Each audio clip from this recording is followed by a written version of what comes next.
Magandang araw sa lahat. Ngayon, tatalakayin natin ang buhay at karera ng isang aktor na nakilala noong 1960s, si Von Serna.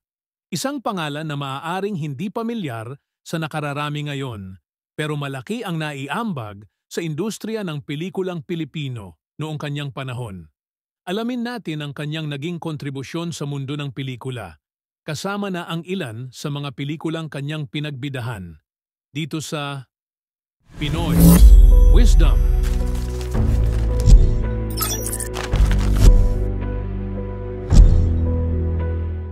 Si Von Serna ay sumikat noong dekada 60, isang panahon kung saan maraming aktor na may lahing Kastila at Amerikano ang pumasok sa industriya ng pelikulang Pilipino.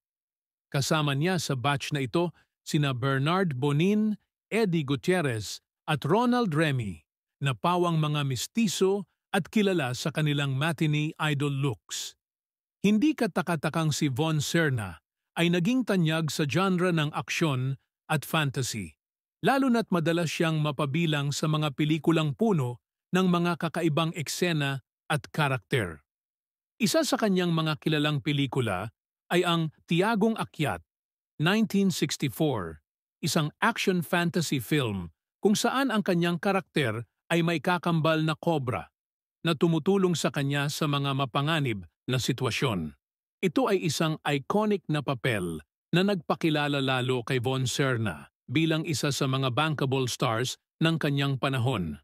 Bukod sa Tiagong Akyat, marami pang ibang pelikula si Von Serna na naging matagumpay sa takilya.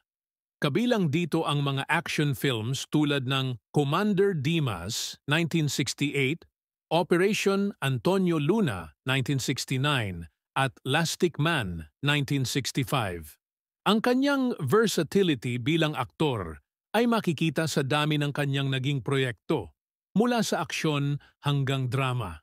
Ang kanyang mga karakter ay madalas na mga bayani o mga tauhan na malalim ang prinsipyo, mga papel na akmang-akma sa kanyang personalidad.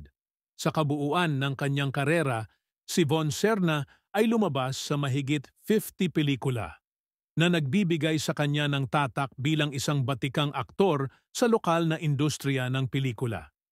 Kahit na nagbago ang direksyon ng Philippine cinema sa paglipas ng panahon, nanatili siyang mahalaga sa kasaysayan nito dahil sa kanyang mga naging kontribusyon. Sa likod ng kamera, si Von Serna ay kilala rin bilang ama ng sikat na aktres na si Snooki Serna. Ang kanyang asawa, si Mila Ocampo, ay isa ring aktres at magkasama silang nagkaroon ng matagumpay na karera sa showbiz. Sa kabila ng kanilang personal na mga hamon, nanatiling matatag ang kanilang pamilya at patuloy na kinikilala sa industriya ng entertainment sa Pilipinas. Si Von Serna ay pumanaw na noong mga nakaraang dekada, ngunit ang kanyang mga pelikula ay nanatiling bahagi ng cultural heritage ng Pilipinas.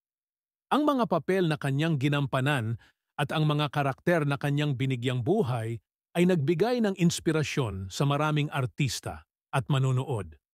Ang legacy na iniwan niya ay patuloy na nagbibigay ng inspirasyon sa mga sumunod na henerasyon ng mga aktor at filmmakers.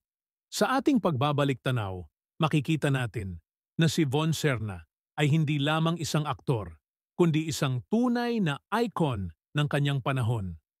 Ang kanyang mga pelikula at ang kanyang kontribusyon sa industriya ay hindi malilimutan at patuloy na magbibigay ng inspirasyon sa mga susunod pang henerasyon. Salamat sa inyong pakikinig at naway nakapagbigay kami ng kaunting liwanag tungkol sa buhay ng isang dakilang aktor na si Von Serna. Huwag kalimutang i-share ang video na ito para mas marami pa ang makaalam sa kanyang kwento.